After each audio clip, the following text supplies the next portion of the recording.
నడిచినా కూర్చున్నా మోకాళ్ళ నొప్పులు వస్తున్నాయా? ప్రాణ పెయిన్ క్లినిక్ లో అధునాతన చికిత్సతో మోకాళ్ళ నొప్పులు తగ్గించుకోండి. హాయ్ హలో నమస్తే, welcome to #1 news channel in digital మనం టీవీ. ప్రస్తుతం మనతో పాటు లైవ్ కాల్లో ఉన్నారు మూర్తి నాయుడు గారు, స్టాక్ మార్కెట్ అనలిస్ట్. హలో అండి, నమస్కారం మూర్తి గారు. నమస్తే. నమస్తే. సో ఇప్పుడు చాలా మంది స్టాక్ మార్కెట్లో ఇన్వెస్ట్ చేస్తూ ఉన్నారు, తెలిసిన విషయమే. బట్ ఏంటంటే కరెక్ట్ అనాలిసిస్ లేక ఇబ్బందులు కూడా పడుతున్నారు. సో ఇవాళ స్టాక్ మార్కెట్ ఎలా ఉంది, దేంట్లో మనం పెట్టొచ్చు పెట్టకూడదు అనే అంశాల గురించి డిస్కస్ చేసుకుందామండి. సో ఇవాళ ఎలా ఉందండి స్టాక్ మార్కెట్? యాక్చువల్గా మార్కెట్ లాస్ట్ ఒక 2 months నుంచి కూడా మార్కెట్ బుల్ రన్లో ఉన్నదన్న విషయం అందరికీ తెలిసిందే. లాస్ట్ November 1st నుంచి కూడా December 28, 27 వరకు కూడా market step by step market పెరుగుతూ చాలా ఊహించిన విధంగా మార్కెట్ అప్ ట్రెండ్ నడిచింది. అంటే మార్కెట్ బాగా పెరిగినప్పుడల్లా ఒక చిన్న కరెక్షన్ ఉండటం అన్నది కామన్ థింగ్. అందులో భాగంగానే గత 3 sessions నుంచి కూడా మార్కెట్ డౌన్ ట్రెండ్ నడుస్తుంది. మనం కూడా నిన్న చెప్పాం, మార్కెట్ ఏదైతే నిఫ్టీ 21,850 బ్రేక్ చేసి 800 దగ్గర నుంచి మార్కెట్ డౌన్ ట్రెండ్కి వచ్చి 21,100 వరకు వచ్చే అవకాశం ఉంది టెక్నికల్ గా చెప్తున్నాం.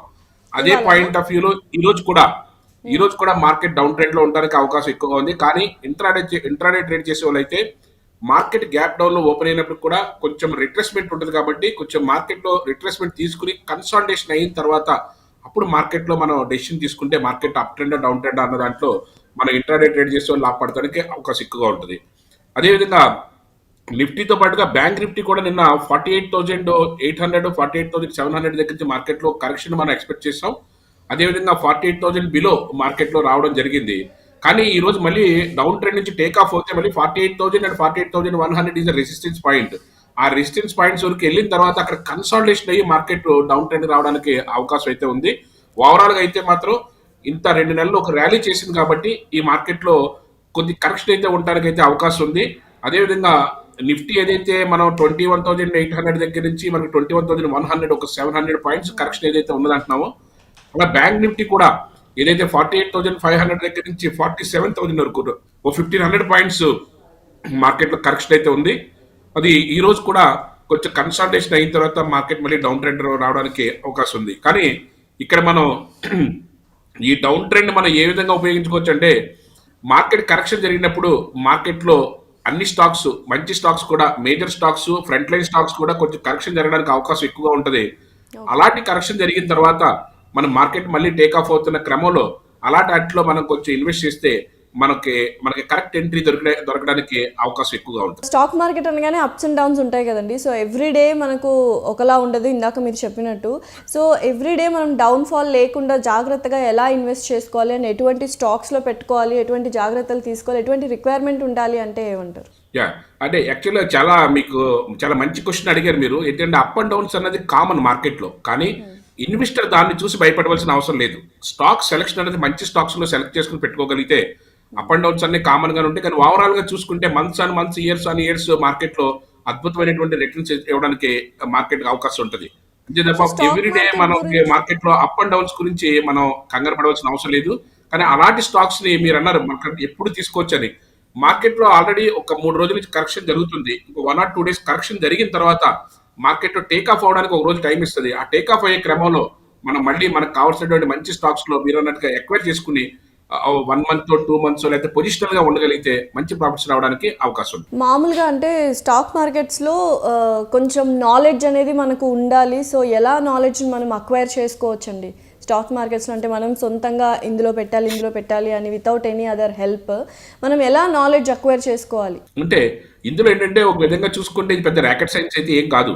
కానీ దీంట్లో ఏంటంటే మనకి known companies, front line companies, మనకి తెలుసున్న కంపెనీస్, మనకి తెలుసున్న సెక్టార్స్. ఇప్పుడు బ్యాంకింగ్ సెక్టార్ ఎవర్ గ్రీన్ గా ఉంటుంది. ఫార్మా సెక్టార్ కూడా ఎవర్ గ్రీన్ గా ఉంటుంది. అదేవిధంగా ఐటీ సెక్టారు, అదేవిధంగా ఆటోమొబైల్ సెక్టార్, ఇలా మన ఫ్రంట్ లైన్ లో ఒక 4-5 సెక్టార్లు తీసుకున్నప్పుడు కూడా వాటిలో ఉన్నటువంటి ఫ్రంట్ లైన్ లో ఉన్నటువంటి major stocks, state bank of India banking sector లో, లేకపోతే HDFC బ్యాంకు, ICICI బ్యాంకు, ఇట్లా మీకు నచ్చింది 1 or 2 బ్యాంక్స్ సెలెక్ట్ చేసుకోవచ్చు. అదేవిధంగా ఆటోమొబైల్ ఇండస్ట్రీ తీసుకుందాం అనుకోండి. ఆటోమొబైల్ అయితే 2 వీలర్లు అయితే హీరో మోటార్స్, మామూలు మేజర్ గా అయితే ఐషర్ మోటార్స్, ట్రక్స్ లోనూ అట్లోనైతే అయితే మారుతి, ఇలా మనకి సెక్టార్ వైజ్ లో మళ్ళీ టాప్ స్టాక్స్ ని మనం ఎంచుకోవచ్చు. అదేవిధంగా మనకి ఫార్మా కంపెనీస్ ఉన్నాయి. ఫార్మా కంపెనీస్ లోనూ బాగా అగ్రెసివ్ గా బాగా పెరుగుతుంది లారస్ ల్యాబ్స్ ఉంటుంది. అదేవిధంగా లుపిన్ కానీ, సిప్లా కానీ, డాక్టర్ రెడ్డిస్ కానీ, ఇవన్నీ కూడా ఫ్రంట్ లైన్ లో ఉన్న స్టాక్స్. ఇవన్నీ కూడా ప్రతి ఇయర్ కూడా CAGR compounding annual growth rate వచ్చేటప్పటికి 15 నుంచి 20 వరకు, 20 నుంచి 30 వరకు ఉండే కంపెనీస్ ఇవన్నీ కూడా మనకి మార్కెట్ లో ఒక 15% పైన ఇచ్చే కంపెనీస్ ఏ కంపెనీస్ లో పెట్టుకున్నా సరే మనకి మంచి రిటర్న్స్ వచ్చే అవకాశం ఉంటుంది. యాక్చువల్ గా ప్రతి సంవత్సరం ఇలా జరగదు, కానీ లాస్ట్ ఇయర్ అయితే మాత్రం 50%, 80% రిటర్న్స్ కూడా ఇచ్చిన ఈ స్టాక్స్ అన్ని కూడా. సో మీరు ఇందాక అన్నట్టు ఒక 15 to 20 years అట్లా company, old company, new company అనే రేషియో చూసుకొని మనం పెట్టుకుంటే బెటర్ అంటారు, అంతేనా?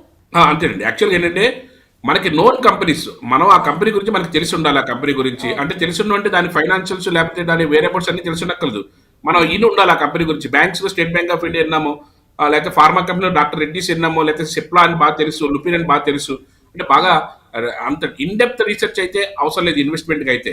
రెగ్యులర్ గా ట్రేడ్ చేయడానికి అయితే వ్యాస్ట్ నాలెడ్జ్ కావాలి, అదంతా technical part, fundamental part different ఉంటుంది. కాబట్టి ఇన్వెస్టర్ అయితే మాత్రం మార్కెట్ లో ఎంతో కొంత ఇన్వెస్ట్ చేసి ఉంటే సరిపోతుంది, ఆ బెనిఫిట్స్ తీసుకోవచ్చు. బట్ ఇనిషియల్ స్టేజెస్లో ఎవరైతే స్టాక్ మార్కెట్లో పెట్టాలనుకుంటున్నారో, ఇందాక మీరు అన్నట్టు రాకెట్ సైన్స్ ఏం కాదు అని, సో ఇనిషియల్ స్టేజెస్లో కూడా అవసరం లేదంటారా ఒక అనలిస్ట్ కానీ స్పెషలిస్ట్ యొక్క?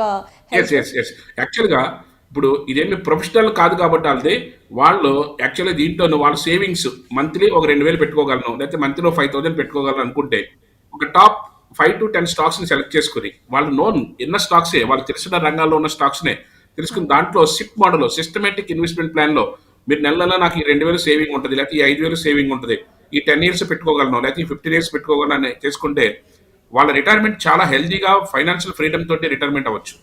Okay, so thank you so much అండి, thanks a lot. Thank you madam.